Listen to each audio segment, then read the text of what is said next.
No Saber Direito desta semana, o professor Humberto Tomasi traz um curso sobre direito previdenciário.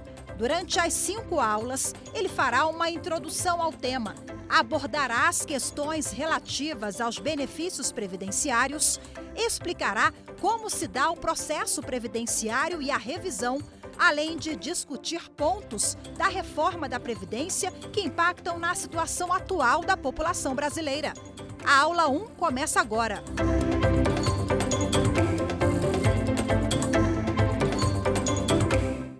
Olá, alunos, colegas e demais espectadores do programa Saber Direito aqui da TV Justiça.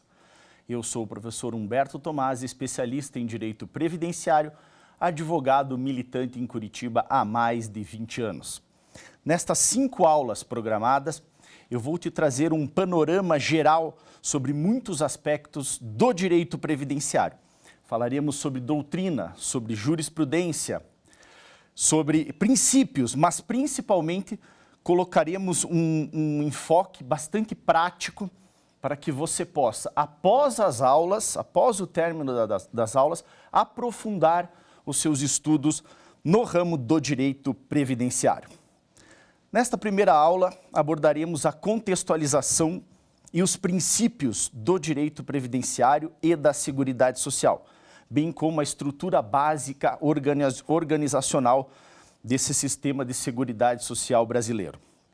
Nas aulas 2 e 3, nós falaremos sobre os benefícios da Previdência Social, sobre a maioria deles. Nas aulas 4 e 5, sobre processo administrativo, processo judicial previdenciário, sobre revisão de benefícios e sobre os desafios para o futuro da Previdência Social.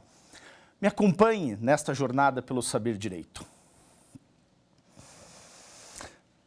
Vem da pré-história a preocupação do homem com poupar alguma coisa para o futuro, se precaver contra as intempéries e de se prover para períodos de dificuldade, se prevenindo de ataques e acidentes. Por isso é que Bertrand Russell escreveu: quando um homem primitivo, nas brumas da pré-história, guardou um naco de carne para o dia seguinte, depois de saciar a fome, aí estava nascendo a Previdência. Logicamente, pessoal, que o que fazia o homem primitivo não era a Previdência Social, estava muito longe disso. A Previdência Social, hoje em dia, tem status de direito fundamental e é administrada pelo Estado. Vale destacar que a Previdência Social no Brasil hoje é um dos tripés da Seguridade Social. Vamos lembrar, Seguridade Social, Previdência Social, Assistência Social e Saúde. Previdência Social é um sistema contributivo. A assistência social, ele é um sistema que não depende de contribuição. E saúde é fornecida para quem dela precisar. Acompanhe ali o artigo 194 da Constituição Federal.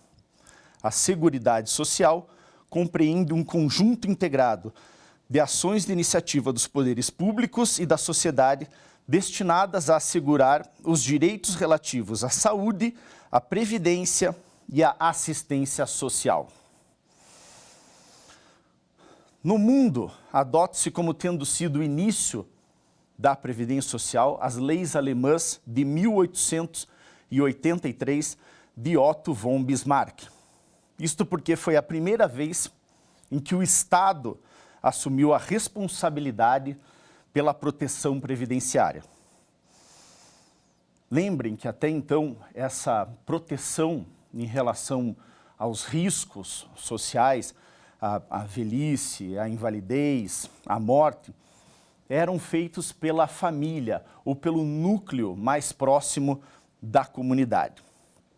No Brasil, me lembro como se fosse hoje, uma quarta-feira ensolarada, de 24 de janeiro de 1923, Decreto 4.682, ali criam-se as caixas de aposentadorias e pensões para os trabalhadores empregados das empresas ferroviárias. Este é o marco inicial da Previdência Social aqui no Brasil, a Lei Eloy Chaves de 1923. Agora, então, em janeiro de 2023, temos um século, 100 anos do início da Previdência Social aqui no Brasil. Fazendo uma breve retrospectiva, pode-se dizer que a Previdência Social é um verdadeiro sucesso. Está há 100 anos, há um século, pagando benefícios rigorosamente em dia. Então, não falem mal da Previdência Social, porque ela é um dos maiores programas de distribuição de renda do mundo e está há 100 anos funcionando perfeitamente. Vale também lembrar que o Instituto Nacional do Seguro Social, que é o órgão gestor do regime geral de Previdência Social, foi criado pelo Decreto 99.350, de 27 de junho de 1990, mediante a fusão do IAPAS e do INPS, e que as atuais leis de benefício e de custeio da Previdência Social são a Lei 8.213 e 8.212, ambas de 24 de julho de 1991, as quais, aliadas à Constituição Federal de 1988 e todas as emendas posteriores até a emenda 103, agora de 2019, formam o arcabouço legal principal para o entendimento sobre a Previdência Social. Então, se você vai estudar Previdência Social, a Constituição, suas emendas e as leis 8.212, 8.213 são a principal legislação que você tem que saber e tem que acompanhar.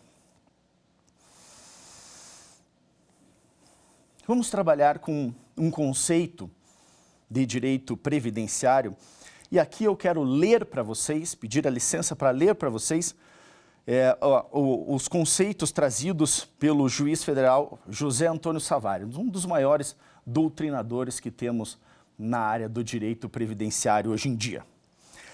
Ele diz assim: a Seguridade Social pode ser compreendida como um modelo de proteção social adotado pelos poderes públicos e por toda a sociedade para proteger o indivíduo contra contingências adversas que possam prejudicar sua saúde, impedir seu desenvolvimento ou diminuir-lhe as possibilidades de prover sua subsistência.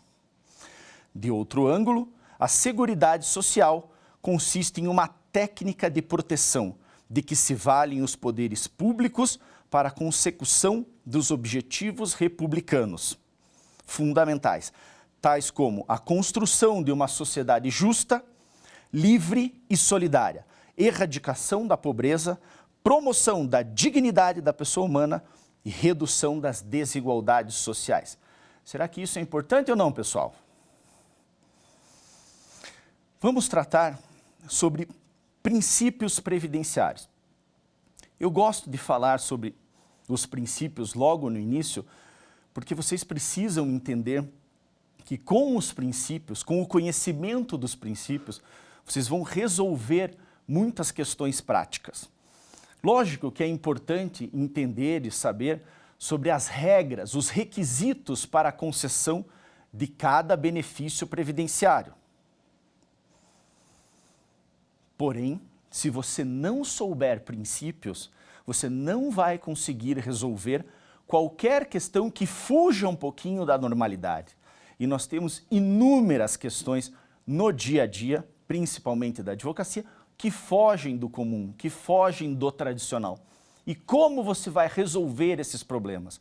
Como você vai saber se uma legislação ou se uma decisão administrativa ou judicial está correta, atende aos princípios da Previdência Social, atende ao direito fundamental, direito humano fundamental, que é a característica da Previdência Social e da assistência social? Você vai precisar conhecer de princípios. Se não souber os princípios, não consegue ir além do cumprimento dos requisitos para a concessão de qualquer benefício.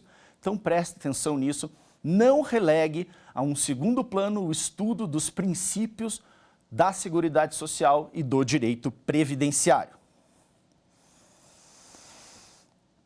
Vamos começar com o artigo 194 da Constituição.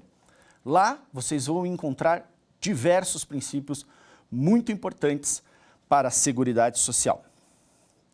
Primeiro princípio está lá no artigo 194, parágrafo único, inciso 1º. Princípio da universalidade da cobertura e do atendimento. Todos os trabalhadores devem ter acesso à Previdência Social e aos seus benefícios. Em suma, este princípio quer significar, idealmente, que todas as pessoas que se encontrem em alguma situação de risco deverão ser cobertas pela Seguridade Social. Vamos lembrar várias vezes ao longo da aula e das próximas. Seguridade Social, Previdência Social, Assistência Social e Saúde. Se você paga a Previdência Social, tem os riscos cobertos pela Previdência Social e pode se valer desses benefícios, pode acessar esses benefícios se precisar. Se você não contribui, pode ser atendido pela assistência social, que é um sistema não contributivo oferecido aos que dela mais necessitam. Saúde, administrada pelo SUS, disponível para todos. No artigo 194, parágrafo único, inciso 2, princípio da uniformidade e equivalência dos benefícios e serviços entre as populações urbanas e rurais. Somente em 1988, com a Constituição Federal, é que os trabalhadores rurais passaram a ter esse status próximo aos trabalhadores urbanos. Até então, até 1988, os benefícios fornecidos às populações rurais eram como que benefícios assistenciais. Era mais uma assistência social. E não eram para o indivíduo, e sim para o grupo familiar. Isso muda com a Constituição de 1988 e as leis 8.212 e 8.213 vêm então regulamentar essa situação e trazer igualdade de direitos e condições para também os trabalhadores rurais. No artigo 194, parágrafo único, inciso 3, seletividade e distributividade. Princípio da seletividade e distributividade na prestação dos benefícios e serviços da Previdência Social e da Assistência Social. Quando se fala em seletividade, não estamos falando apenas da escolha do legislador quanto aos riscos que serão protegidos em determinada sociedade, em determinado momento. Estamos sim falando mais de uma possibilidade de justiça social. Vou dar alguns exemplos para ficar mais fácil. Seletividade, benefício assistencial à pessoa carente, está lá no artigo 203, inciso 5 da Constituição. O auxílio reclusão e o salário família são benefícios concedidos não para todos, mas para pessoas de baixa renda, pessoas em vulnerabilidade social. Isso é seletividade e distributividade diante dos recursos possíveis. Quem tem já uma proteção maior, tem mais recursos, não recebe esse tipo de benefício, que é direcionado a uma população específica que tem um risco social muito elevado. Vamos para o 194, parágrafo único, inciso 4º, princípio da irredutibilidade do valor dos benefícios da Seguridade Social. Os benefícios previdenciários não podem ser reduzidos, salvo em casos específicos previstos em lei. Aqui o que nós temos é uma verdadeira manifestação do mínimo existencial. É preciso que a Previdência e também a assistência sociais garantam um mínimo existencial. Fora disso, não é possível garantir dignidade. Nós vamos trabalhar isso um pouquinho mais à frente. Na sequência, artigo 194, parágrafo único, inciso 5º. princípio da equidade na forma de participação no custeio. É mais do que reafirmar o princípio fiscal da capacidade contributiva. Isso a gente estuda em direito tributário, a capacidade contributiva. Mas aqui estamos falando de algo a mais. Um exemplo também serve para esclarecer melhor, para clarear esse princípio. Como ele é visto, como ele é aplicado. Trabalhar em um escritório, por exemplo, em um escritório de advocacia, não geram tantos riscos assim. Trabalhar em uma indústria metalúrgica expõe o trabalhador a muitos mais riscos, riscos à sua saúde e integridade física. Essas empresas pagam mais para os seus trabalhadores em termos de contribuições sociais do que a empresa que é um escritório e tem ali os seus empregados. Então é isso que quer dizer esse princípio da equidade na forma de participação no custeio. Você gera um risco maior, você paga mais. E o teu risco é menor, você paga menos. Princípio da diversidade da base de financiamento. Estamos falando ali do artigo 194, parágrafo único, inciso 6. Diversidade da base de financiamento, identificando-se em rubricas contábeis específicas para cada área, as receitas e as despesas vinculadas a ações de saúde, previdência e assistência social, preservando o caráter contributivo da previdência social. Aqui estamos falando sobre as várias formas de financiamento da Seguridade Social. Não são só a empresa e os empregados que pagam contribuições previdenciárias. O governo também, as empresas por meio de outras contribuições sociais e outras receitas. Falaremos mais na sequência, na parte do financiamento. Porém, para que vocês já saibam, todo concurso de prognóstico, por exemplo, é a Mega Sena, um concurso de prognóstico, uma parte da arrecadação vai para a Seguridade Social. Vocês sabiam disso? Pois é, essa também é uma fonte de receitas da Seguridade Social. Princípio da administração democrática e descentralizada. Estamos falando aqui dos artigos 194, parágrafo único, inciso 7 da Constituição Federal. Caráter democrático e descentralizado da administração mediante a gestão quadripartite, com participação dos trabalhadores, dos empregadores, dos aposentados e do governo nos órgãos colegiados. Aqui é verdadeiramente uma democratização do controle orçamentário e das políticas públicas voltadas para a Seguridade Social. Então, é a participação de toda a sociedade, de vários ramos da sociedade, nesta administração dos recursos e das políticas de Seguridade Social. Aqui a gente termina o artigo 194 da Constituição. Porém, vários outros princípios podem ser citados e existem outros tão importantes quanto estes que acabamos de falar. Vocês precisam estudar e aprofundar o conhecimento a respeito desses princípios. São vários outros. Porém, 2 deles eu resolvi trazer aqui porque são de suma importância. Primeiro, tempus regit actum. Os atos processuais realizados sob a égide de determinada lei são considerados válidos. Um exemplo facilita demais o entendimento a respeito desse princípio. Talvez o maior exemplo esteja ali no artigo 27A da Lei 8.213 de 91, que trata da recuperação da carência após a perda da qualidade de segurado. Recuperação da carência após o segurado ter ficado algum tempo sem verter contribuições para a Previdência Social. Imagine, então, para o auxílio-doença, uma carência de 12 contribuições, o segurado já tem essas 12 contribuições, para de pagar, fica um tempo suficiente para perder a qualidade de segurado e aí retoma essas contribuições.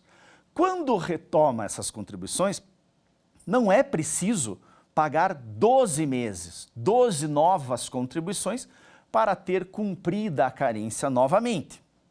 Hoje em dia é metade, são 6 contribuições, puxa a carência que ficou para trás e se ficar doente dali para frente, já pode acessar algum benefício por incapacidade.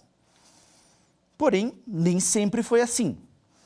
Desde a publicação da Lei 8.213 de 91, esse período novo de contribuições para recuperação da carência veio mudando. Era 1/3, passou a ser os 12 meses, voltou para 6, voltou para 12. Enfim, várias mudanças desde 91 até hoje, quando então temos 6 meses, metade, para a recuperação dessa carência. Como é que eu resolvo esse problema? Como é que eu, diante de um caso concreto, vou analisar se esse segurado recuperou a carência ou não para determinado benefício? Isso é feito com base no princípio tempus regit actum. Eu vou verificar quando esse segurado retomou as contribuições após a perda da qualidade de segurado e vou verificar qual é a lei que estava vigendo naquele momento. Essa é a lei, desculpe, essa é a lei que vai responder a essa pergunta. Se o segurado precisará contribuir 4, 6 ou 12 meses para recuperar essa carência que perdeu, que ficou para trás. Isso é uma aplicação direta do princípio tempus regit actum na solução de um caso concreto no direito previdenciário. Uma outra situação bastante peculiar é a máxima ne venire contra factum próprio. Significa o seguinte: ninguém pode vir contra seus próprios atos. O que é isso? O INSS toma uma determinada decisão, uma determinada posição em âmbito administrativo. Quando vai para a justiça, quer mudar o seu entendimento, quer fazer diferente, quer dizer que é diferente do que aquilo que falou administrativamente. Não pode fazer isso. O segurado tinha uma expectativa de direito. Isso é segurança jurídica. Lealdade, eu não posso desdizer uma coisa que eu fiz lá em âmbito administrativo, agora na justiça, querendo que aquilo não valha mais. Isso é reflexo dessa máxima, desse princípio ne venire contra factum próprio. Eu não posso ir contra fatos e atos que eu mesmo fiz e cometi em um momento anterior. Muito bem. Vou começar agora uma parte, talvez a mais importante dessa aula. É o pano de fundo para entendimento sobre a real posição da Previdência Social, da Seguridade Social no sistema legislativo brasileiro. A Previdência Social é sim um direito humano fundamental. E eu vou ler aqui uma parte de um parágrafo que escrevi num artigo em um livro que vou mostrar depois para vocês. Eu digo assim: a mais importante perspectiva para se falar em direito previdenciário passa necessariamente pelo entendimento de que a Previdência Social é um direito fundamental social, um componente dos direitos humanos. Estamos falando de um elemento constitutivo do direito à vida, que não estará completo se não for compatibilizado com o primado do trabalho, pedra basilar e princípio norteador da ordem social do Brasil. Artigo 193 da Constituição Federal. Esse é o ponto de partida para essa e para as próximas 4 aulas. Veremos que isso é o pano de fundo de toda e qualquer atuação em matéria previdenciária. De forma bastante pragmática, o que eu quero aqui é propor uma mudança na mentalidade de todos os atores envolvidos nas demandas previdenciárias, começando pelo advogado e culminando pelo juiz, passando pelo perito e pelo INSS. Uma vez que o princípio da cooperação, estampado no artigo 6º do Código de Processo Civil, não pode ser letra morta, precisa efetivamente ser aplicado. E por que aqui eu cito o princípio da cooperação? Porque nós estamos todos do mesmo lado. O INSS não deve estar em um lado oposto, com uma postura beligerante em relação ao segurado. Não, estamos falando de um direito fundamental e o INSS serve justamente para isso, para fazer valer esse direito, para ajudar, prestar essa assistência ao segurado. Por que tratá-lo como se fosse um inimigo, estando de lados opostos? Não, nós não estamos de lados opostos. Nós estamos sim e precisamos sim falar a mesma língua quando se trata de um direito humano fundamental. Em outras palavras, esse caráter de direito fundamental do direito previdenciário obriga os poderes executivo, legislativo e judiciário a atenderem de forma compulsória e imediata à máxima proteção possível, dentro dos limites normativos, sendo inconstitucional ou nula qualquer decisão que não atenda a uma adequada proteção dos segurados e seus dependentes, cabendo ao Poder Judiciário, em última análise, a responsabilidade por guardar, o guardião desta proteção, no final das contas, é o Poder Judiciário. Com a declaração, vejam a importância agora, com a Declaração Universal dos Direitos Humanos, lá da Assembleia Geral das Nações Unidas, de 10 de dezembro de 1948, pouco depois do fim da Segunda Guerra Mundial, em 1945, lá no seu artigo 25, diz o seguinte, olhem isso. Todo homem tem direito a um padrão de vida capaz de assegurar a si e a sua família saúde e bem-estar, inclusive alimentação, vestuário, habitação, cuidados médicos e os serviços sociais indispensáveis. Preste atenção nessa parte agora. E direito à segurança em caso de desemprego, doença, invalidez, viuvez, velhice ou outro caso de perda dos meios de subsistência em circunstâncias fora de seu controle. O que é isso? Do que está se tratando aqui? São exatamente as coberturas da Previdência e da Assistência Sociais. É disso que se trata. Lá na Declaração Universal dos Direitos Humanos de 1948. A nossa Constituição é 40 anos depois, é de 1988. Veja a importância disso. E continua, a maternidade e a infância têm direito a cuidados e assistência especiais. Todas as crianças nascidas dentro ou fora do matrimônio gozarão da mesma proteção social. Olhem a importância que tem isso. Qual é o status, então, do direito previdenciário, da Seguridade Social? Desde 1948, está alocado ali na Declaração Universal dos Direitos Humanos. E na nossa Constituição tem o status, sim, de direito fundamental. Então, é muito importante ter isso em mente para trabalhar qualquer questão em direito previdenciário. É preciso ter como ponto de partida, na interpretação dos direitos sociais e previdenciários, todas as técnicas hermenêuticas atinentes aos direitos fundamentais. E como norte, a realização e concretização constitucionais da garantia da dignidade da pessoa humana.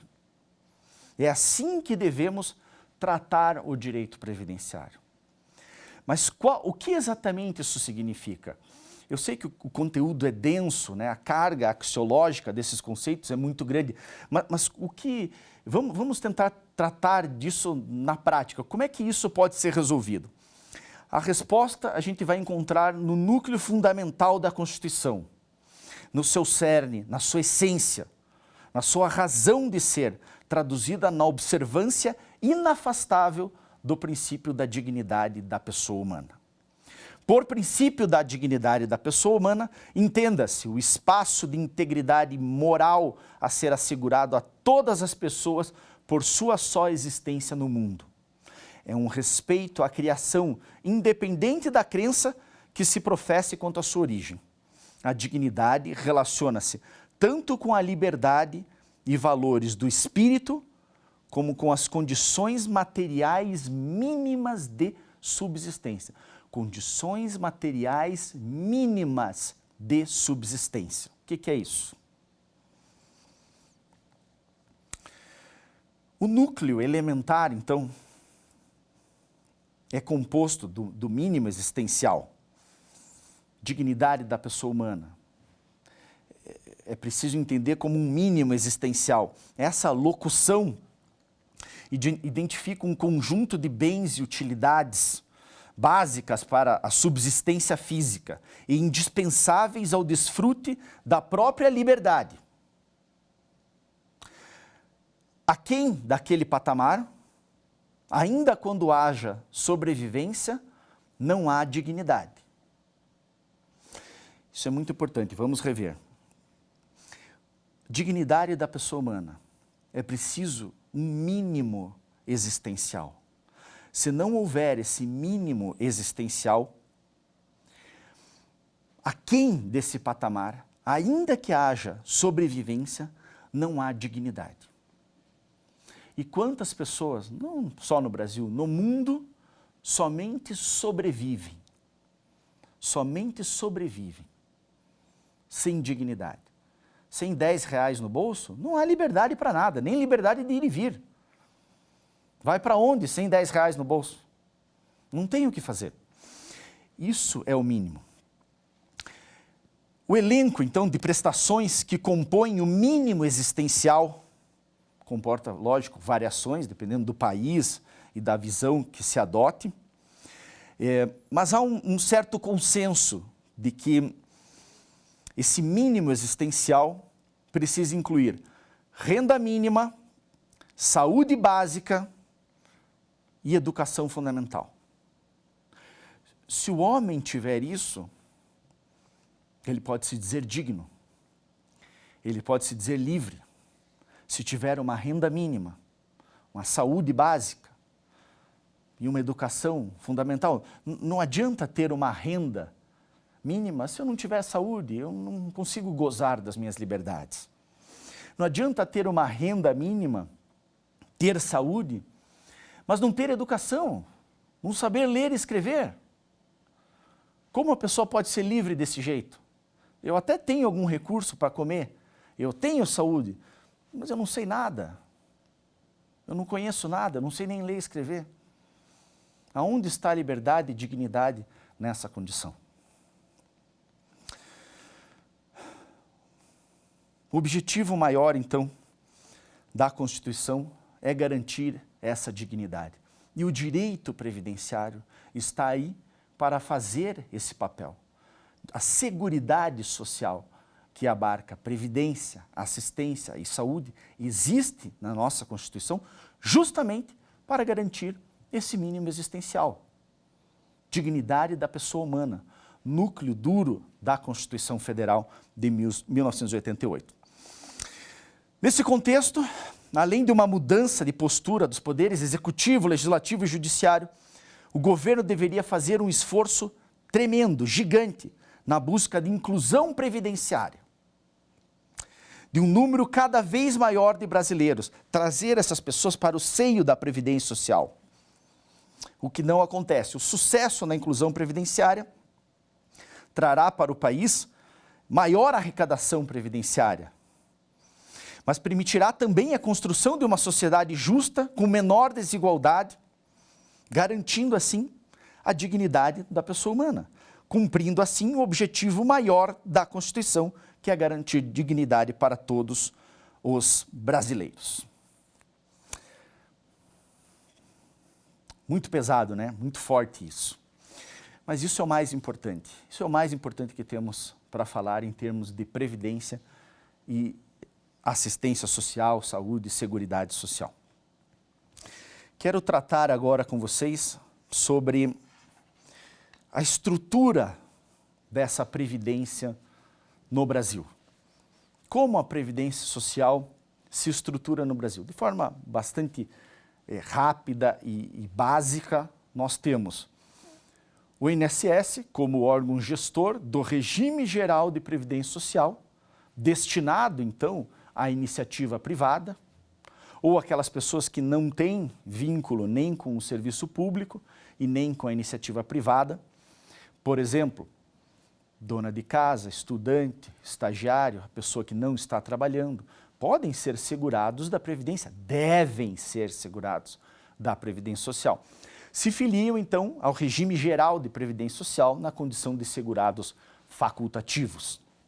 Todos que exercem atividade remunerada de vinculação obrigatória à Previdência Social estão necessariamente vinculados ao regime geral de Previdência Social, administrado, como eu já disse, pelo Instituto Nacional do Seguro Social. Outro regime de previdência, mais comum, é o regime próprio de previdência social, destinado aos servidores públicos de cargo efetivo da União, dos estados e dos municípios. Todos os estados têm, a União tem, nem todos os municípios do Brasil têm. Quando os municípios não têm regime próprio de previdência, fazem às vezes de uma empresa. São considerados como empresas e pagam então para o regime geral de previdência social, pagam para o INSS, em resumo. Previdência complementar. Esse conjunto, né, essa estrutura da previdência social não se perfectibiliza sem a previdência complementar.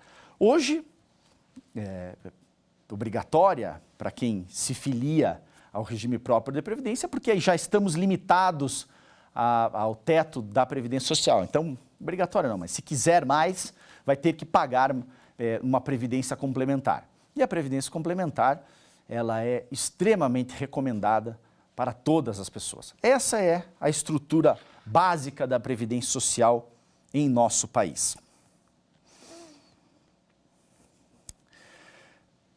Vamos tratar um pouco sobre financiamento da Seguridade Social. Esse financiamento da Seguridade Social vocês vão encontrar ali no artigo 195 da Constituição Federal. Sim, artigo 195, que diz assim: a Seguridade Social será financiada por toda a sociedade, de forma direta e indireta, nos termos da lei, mediante recursos provenientes dos orçamentos da União, dos estados, do Distrito Federal e dos municípios, e das seguintes contribuições sociais: do empregador, da empresa e da entidade a ela equiparada na forma da lei, incidente sobre a folha de salários e demais rendimentos do trabalho, pagos ou creditados a qualquer título à pessoa física que lhe preste serviço, mesmo sem vínculo empregatício. São as RPAs. Receita ao faturamento, COFINS, lucro, CSLL. Outras receitas. Qual é a ideia principal aqui? O tema é extremamente vasto, tem muita coisa, caberiam 5 aulas para falar só de financiamento da Seguridade Social. Mas aqui eu quero trazer a ideia principal de que o sistema de Seguridade Social no Brasil não é financiado apenas pela contribuição direta dos empregados, dos empregadores. Existem outras receitas. E eu quero te falar uma delas que eu acho que você vai gostar de saber. O que são outras receitas da Previdência Social? Se vocês entrarem no site da Caixa Econômica Federal, vão achar ali o seguinte: quem joga na Mega Sena tem milhões de motivos para apostar e milhões de brasileiros para ajudar. Parte do valor arrecadado com as apostas é repassado ao governo federal, que pode então realizar investimentos nas áreas de saúde, segurança, cultura e esporte, beneficiando toda a população. Cada vez que a Mega Sena sorteia um prêmio, faz isso 2 vezes por semana, né? Mais a Mega da Virada, 17,32% do valor arrecadado vai para a Seguridade Social. Vocês sabiam disso? Se olhar atrás do cartãozinho da Mega Sena, vai estar lá também essa informação. Então, uma parte considerável do valor arrecadado em concursos de prognóstico, mais famoso, a Mega Sena aí, vai para financiar a Seguridade Social. Será que esse dinheiro entra na conta? Será que quando se fala em déficit da Previdência, está se considerando esses valores que são arrecadados, outras receitas? Mais de 17% de todos os concursos de prognóstico, milhões de reais destinados à Seguridade Social, ao financiamento da Seguridade Social, com simples apostas em concursos de prognóstico. Você sabia disso? Você sabia que uma parte dessa arrecadação vai para financiar também a Previdência Social? Vamos tratar aqui, ao invés de discutirmos sobre números da Previdência Social, vamos falar sobre algo que a gente não precisa trazer em números, não precisa traduzir em números. Chama DRU, Desvinculação das Receitas da União. Está lá no artigo 76 do ADCT, do Ato das Disposições Constitucionais Transitórias. Já há bastante tempo existe essa transitoriedade, tem nada mais definitivo do que a transitoriedade ali do artigo 76 do ADCT. Era 20%, passou para 30% de todas as receitas da Seguridade Social. São retiradas pelo governo, dinheiro da Seguridade Social, dinheiro carimbado, só pode ser utilizado para pagar benefícios e pagar a máquina. No entanto, se retira 20%, agora 30% de tudo que é arrecadado e se coloca no caixa geral para que se gaste em qualquer outra coisa. Ué, mas isso não faz sentido. Que sentido faz isso? Se há déficit na Previdência, o governo vai ter que colocar dinheiro na Previdência Social. Mesmo assim, vai lá e tira 20%, 30% do que arrecada, para depois colocar aquilo e muito mais, como dizem. Que sentido faz isso? Só faz sentido se não houver déficit na Previdência. É lógico, é evidente. O caixa está explodindo de dinheiro. E se não está, é porque já tiraram o que tinham que tirar. É bem verdade, devo fazer referência aqui ao parágrafo 4º, que foi introduzido agora pela emenda 103 de 2019, que diz que a desvinculação de que trata o caput não se aplica às receitas das contribuições sociais destinadas ao custeio da Seguridade Social.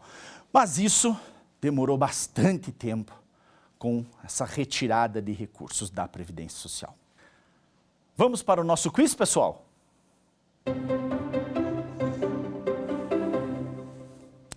Vamos testar os conhecimentos. Qual dos regimes previdenciários abaixo não faz parte do Sistema Previdenciário Brasileiro Oficial? Letra A, o Regime Geral de Previdência Social, RGPS. Letra B, o Regime Próprio de Previdência Social, o RPPS.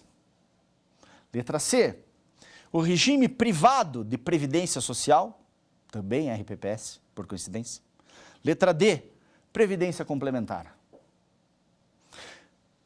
Conforme estudamos, conforme vimos, né, o sistema dos regimes de previdência no Brasil são divididos lá para a iniciativa privada, para os servidores públicos e previdência complementar.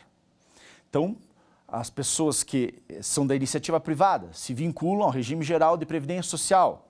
Quem é servidor público se vincula aos RPPS, da União, dos estados e de quase metade dos municípios, vai? E a previdência complementar, que também é parte oficial. Portanto, qual é a resposta incorreta? Letra C, regime privado de previdência social, que todos deveriam fazer. Todos deveriam ter uma previdência privada, alguma poupança. Isso é muito importante para a economia e para o sustento, para a segurança financeira das famílias. Mas no Brasil não é uma característica da nossa população ter essa previdência privada. E a previdência privada, então o regime privado de previdência não está incluído dentro do nosso sistema. Vamos para mais uma pergunta?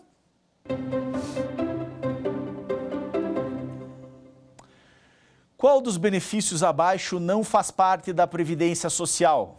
Letra A, aposentadoria por idade. Letra B, aposentadoria especial. Letra C, aposentadoria por invalidez. E letra D, benefício assistencial ao idoso. Lembrem, nós estudamos isso, nós vimos isso, que a Seguridade Social no Brasil é o guarda-chuva sob o qual existe um tripé, que é a Previdência Social, a Assistência Social e a Saúde. Previdência Social, um sistema contributivo para quem está vinculado obrigatoriamente ao regime geral de Previdência Social, para quem é servidor público ou para quem pretende se filiar ao regime geral de Previdência Social na condição de segurado facultativo, como falamos, desempregado, a dona de casa, o estagiário, o estudante. Essas pessoas podem se filiar à Previdência Social, ao regime geral de Previdência Social, na condição de segurados facultativos. Para estas pessoas, existe a Previdência Social, que abarca esses benefícios que tratamos aqui, aposentadoria por idade, especial e por invalidez. Quando estamos falando da assistência social, nós temos alguns benefícios da assistência social que independe de contribuição. Então, a assistência social direcionada aos que dela mais necessitam, as pessoas em vulnerabilidade social, as pessoas mais carentes da nossa sociedade. Para essas pessoas, existe uma série de prestações da assistência social, Bolsa Família, Vale Gás, benefício assistencial. Opa, acho que temos aqui um benefício assistencial ao idoso. É esse benefício que não faz parte, então, da Previdência Social, faz parte da assistência social. E isso é muito importante, a gente vai ver ao longo das aulas, vocês vão perceber isso. Eu deixei estrategicamente para a última aula esse comentário aqui sobre o benefício assistencial, justamente porque há uma confusão enorme entre aposentadorias e benefício assistencial. Muitas pessoas falam, estou aposentado, ou minha vizinha aposentou, mas não aposentou não, e nunca contribuiu. É o benefício assistencial que ela recebe. A gente vai tratar disso mais para frente. Vamos para a terceira pergunta do nosso quiz. O financiamento da Seguridade Social no Brasil é baseado em: letra A, contribuições exclusivamente dos trabalhadores. Letra B, contribuições exclusivamente dos empregadores. Letra C, contribuições dos trabalhadores e empregadores e recursos do governo. Letra D, recursos exclusivamente do governo. Essa tá fácil, né, pessoal? Quem é que financia o sistema de seguridade social, a Previdência Social no Brasil? Previdência Social no Brasil é financiada por um conjunto de pessoas, por vários atores. Então, é o empregado, é o empregador, são outras receitas, contribuição social sobre o lucro líquido, o governo ajuda a financiar. Já respondi a pergunta, onde é que está a resposta certa aqui? Letra C, contribuições dos trabalhadores e empregadores e recursos do governo. Sim, o financiamento de toda a sociedade para o sistema de previdência social. Inclusive, acabamos de falar sobre outras receitas, concursos de prognóstico que geram valores toda semana para os cofres da Previdência Social, para os cofres da Seguridade Social.